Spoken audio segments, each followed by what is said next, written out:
Assalamualaikum warahmatullahi wabarakatuh. Waalaikumsalam. Alhamdulillahirabbil alamin. Assalatu wassalamu ala anbiya'i wal mursalin. Asyhadu an la ilaha illallah wahdahu la syarikalah wa asyhadu anna Muhammadan abduhu wa rasuluh. Allahumma shalli ala Muhammadin wa ala alihi wa ashabihi wa mawalah amma ba'd. Qala ta'ala fil Qur'anil Karim, a'udzu billahi minasy syaithanir rajim. Bismillahirrahmanirrahim. Alif lam mim. Dzalikal kitabu la raiba fihi hudal lil muttaqin. Alladzina yu'minuna bil ghaibi wa yuqimuna sholata wa mimma razaqnahum yunfiqun walladzina yu'minuna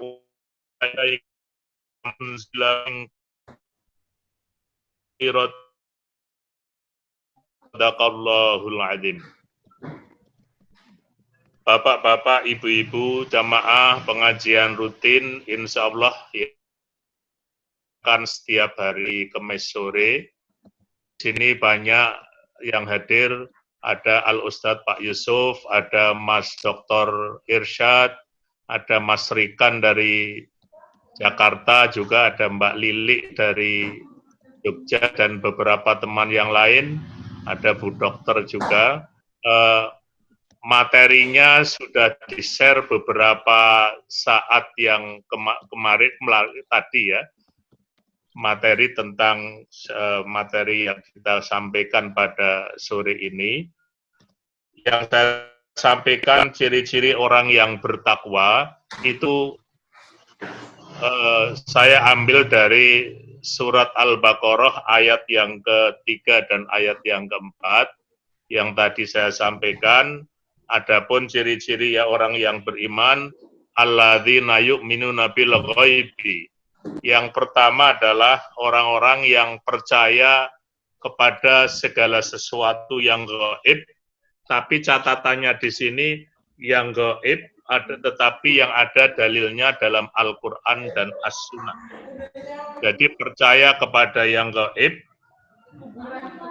karena ada dalil yang menunjukkan kita percaya kepada Allah dan Rasul-Nya, kepada malaikat-malaikatnya, kepada hari kiamat dan sebagainya. Jadi bapak-bapak, ibu-ibu sekalian, di masyarakat kita ini kan kadang-kadang muncul juga kepercayaan-kepercayaan kepada sesuatu yang gaib, tetapi yang tidak ada alasannya, tidak ada dalilnya secara qat'i dalam Al-Quran dan As-Sunnah.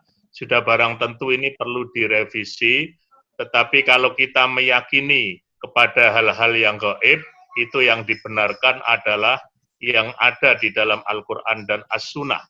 Jadi kenapa kita percaya kepada Allah, percaya kepada Rasul-Rasulnya, percaya kepada hari akhir, karena memang ada tuntunannya di dalam Al-Quran dan As-Sunnah. Jadi ciri yang pertama orang-orang yang takwa, mereka yang percaya kepada sesuatu yang gaib, yang ada dalilnya di dalam Al-Quran dan As-Sunnah.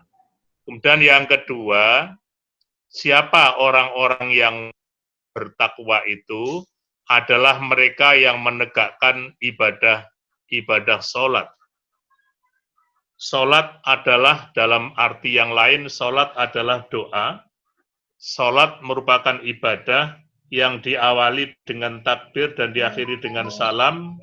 Mendirikan sholat artinya mengerjakan secara teratur, mengikuti syaratnya, rukunnya, dan adabnya, baik yang lahir maupun yang batin, termasuk khusyuk dalam memperhatikan bacaan-bacaan dan sebagainya. Jadi bapak-bapak, ibu-ibu sekalian, yang membedakan antara orang yang beriman dengan orang yang tidak beriman adalah ibadah sholat yang dikerjakan itu. Oleh karena itu, bapak-bapak, ibu-ibu sekalian, mungkin bapak-bapak, ibu-ibu, dan saya juga ketika masih kecil dulu, ketika masih di pedesaan, mungkin juga ada yang di pesantren dan sebagainya, itu orang-orang tua kita itu selalu berpesan, sesibuk apapun jangan sampai meninggalkan ibadah sholat. Itu pesan yang paling mendasar, yang paling disampaikan kepada kita-kita dari orang tua kita, dan itu juga menjadi catatan supaya kita memberikan sosialisasi kepada anak-anak kita. Dan bapak-bapak, ibu-ibu sekalian, banyak kajian tentang bagaimana sholat yang khusyuk itu, bagaimana sholat yang bisa memberikan nilai tambah kepada orang melakukan. Misalnya Al-Quran mengatakan, Inna sholata tanha anil fahsya'i wal munkar. Bahwa dengan sholat itu akan bisa mencegah perbuatan keji dan perbuatan mungkar. Itu artinya bahwa orang-orang yang bertakwa adalah mereka yang senantiasa melaksanakan hal yang ma'ruf, dan dia akan menghindarkan diri dari perbuatan-perbuatan yang mungkar. Hanya yang menjadi persoalan, barangkali pernah ada pertanyaan, kenapa di masyarakat kita, itu ada orang yang menegakkan ibadah sholat, tetapi pada saat yang bersamaan, dia juga melakukan berbagai macam kemungkaran misalnya. Nah, kalau ada fenomena yang seperti itu, inilah yang menjadi tantangan bagi kita sekalian, bapak-bapak, ibu-ibu sekalian, supaya kita memberikan pemahaman yang sepenuhnya bahwa kita supaya melaksanakan menegakkan ibadah sholat yang fungsional, yang memberikan makna, yang memberikan nilai kepada yang melaksanakan sholat itu sendiri. Jadi kalau apa yang dimaksud dengan sholat fungsional? Artinya kemanfaatan fungsionalisasi sholat itu akan muncul di dalam perilaku kita sehari-hari. Secara filosofi, ketika kita sholat diakhiri dengan membacakan Assalamualaikum ke kanan dan salam ke kiri, itu ada yang memaknai bahwa setelah hablum minallah kita, setelah sholat kita itu selesai, maka kita diperintahkan untuk menebarkan salam, menebarkan keselamatan kepada orang yang ada di sekitar kita. Oleh karena itu, sungguh tidak sesuai dengan tuntunan Islam apabila ada mereka yang mengaku sudah melaksanakan sholat dengan baik, tetapi tidak bisa berhubungan dengan baik dengan orang lain, dengan tetangga dan sekitarnya, dan sebagainya. Nah, bapak-bapak, ibu-ibu sekalian, kemudian yang ketiga, orang-orang yang bertakwa adalah mereka yang menafkahkan sebagian rizki yang diberikan Allah kepada kita. Rizki itu adalah segala apa yang dapat diambil manfaatnya. Menafkahkan sebagian rizki artinya memberikan sebagian rizki kita yang telah diberikan Allah kepada orang lain yang berhak untuk mendapatkan berdasarkan syariatnya, misalnya kepada fuqara wal masakin, kepada fakir dan miskin, kepada kaum kerabat, kepada anak yatim dan sebagainya. Jadi bapak-bapak, ibu-ibu sekalian, agama mengajari kepada kita sekalian bahwa apa yang Allah karuniakan kepada kita, itu sebagian itu adalah yang menjadi haknya orang lain. Oleh karena itu, kalau kita tidak melaksanakan apa yang harusnya diberikan kepada orang lain itu, maka kita telah melakukan kezaliman, melakukan aniaya baik pada diri sendiri maupun kepada orang lain. Oleh karena itu, bapak-bapak, ibu sekalian, kita ini beberapa saat yang lalu puasa di bulan suci Ramadan, itu ketika bulan Ramadan kesadaran indahnya berbagi itu sudah tersosialisasi di dalam kehidupan kita sehari-hari, tetapi alangkah idealnya kalau itu juga dilanjutkan pada situasi-situasi sekarang, teristimewa dalam pandemi COVID-19, banyak sekali orang yang sekarang semakin sulit hidupnya, maka kepada kita sekalian berkewajiban untuk bagaimana bisa berbagi kepada orang yang ada di sekitar kita, yang memang mereka sangat membutuhkan, dan kita tahu bersama bahwa dalam tuntunan agama, yang namanya memberikan rezeki kepada orang lain, ada yang sifatnya wajib, ada yang sifatnya sunnah. Yang namanya wajib misalnya zakat mal itu, Oleh karena itu, Bapak-bapak, Ibu-ibu sekalian, sudah banyak pakar yang memprediksi atau bahwa sebenarnya omset yang bisa beredar di kalangan orang Islam, kalau misalnya zakat mal itu sudah bisa dikeluarkan secara masif, maka ada dana triliunan yang bisa diperputarkan di kalangan kita, sehingga kemakmuran akan terbentuk, tapi mungkin menjadi tantangan bagi kita sekalian. Oleh karena itu, lembaga-lembaga amil zakat dan sodakoh mungkin perlu bekerja secara masif, sehingga kesadaran untuk mengeluarkan zakat dan seterusnya, sodako, infak, dan sebagainya akan semakin berkembang, akan semakin menjadi kebutuhan kita sehari-hari. Aku nulisnya Ibu Ida doang. Jadi penting bagi kita sekalian. Nah, kemudian yang selanjutnya, orang-orang yang bertakwa itu siapa? Adalah mereka yang beriman kepada kitab yang diturunkan kepada Allah, baik yang kepada kitab-kitab suci yang di sebelum Rasulullah, ada yang namanya kitab Zabur, ada Taurat, ada Injil, dan juga ada Suhuf. Dan kita harus yakin bahwa memang Allah telah menurunkan melalui malaikat Jibril kitab-kitab suci, kitab suci Al-Quran.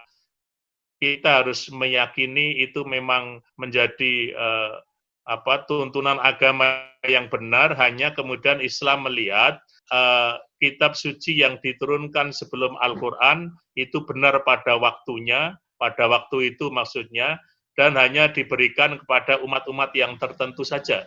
Oleh karena itu, Bapak-bapak, Ibu-ibu sekalian, kita orang-orang yang generasi umatnya Rasulullah Muhammad Sallallahu Alaihi Wasallam, itu dengan kita meyakini kitab suci Al-Quran, otomatis kita percaya ada kitab-kitab yang sebelumnya, karena Al-Quran menceritakan hal-hal yang seperti itu.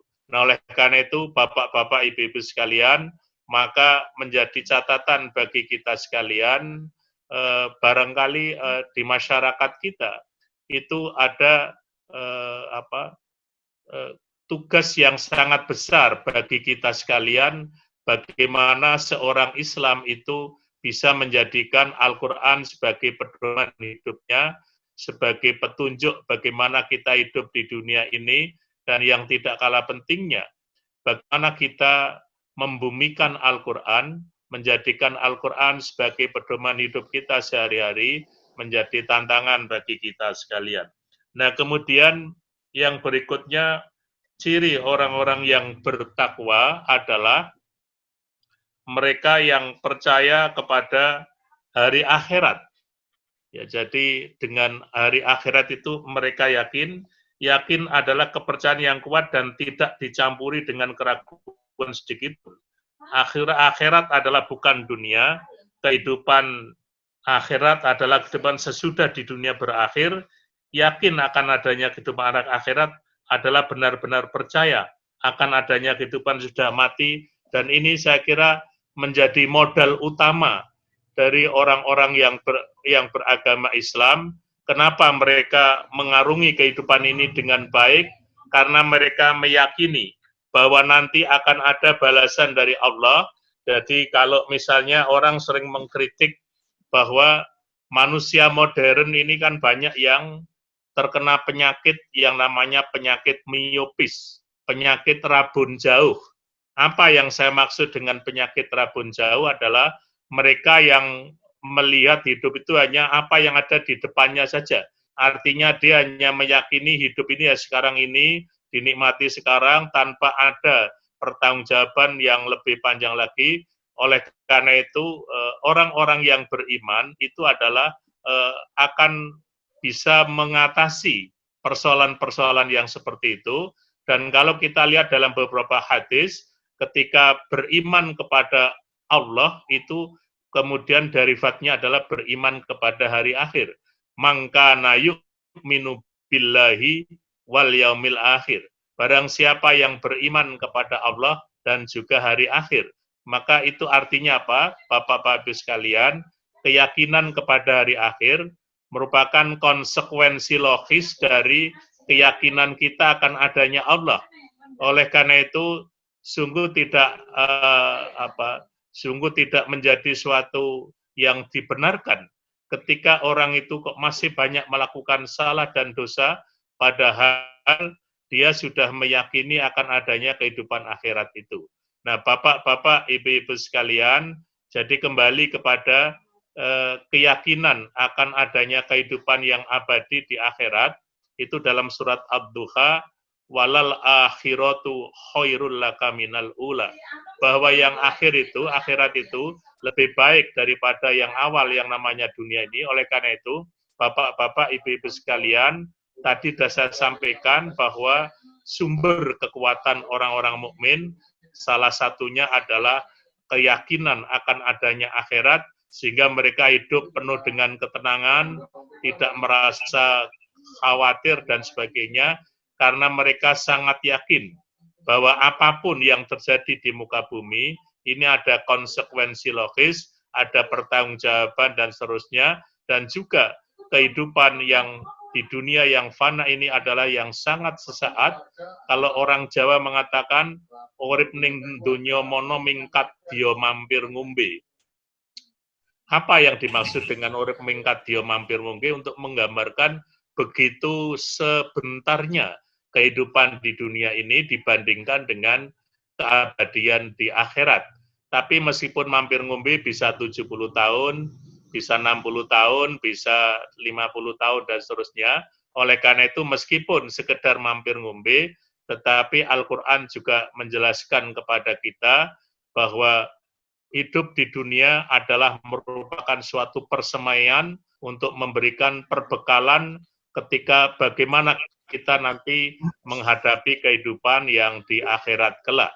Nah, bapak-bapak, ibu-ibu sekalian, jadi kembali kepada kaitannya dengan kepercayaan kepada hari akhir, inilah yang menjadi sumber kekuatan yang sangat besar bagi orang-orang yang beragama untuk bisa sabar menghadapi kehidupan dunia yang penuh dengan fitnah, penuh dengan ujian, penuh dengan cobaan, dan mereka yakin bahwa balasan di akhirat jauh besar daripada apa yang ada di dunia sekarang ini. Bapak Ibu sekalian, itulah beberapa ciri dari orang-orang yang bertakwa,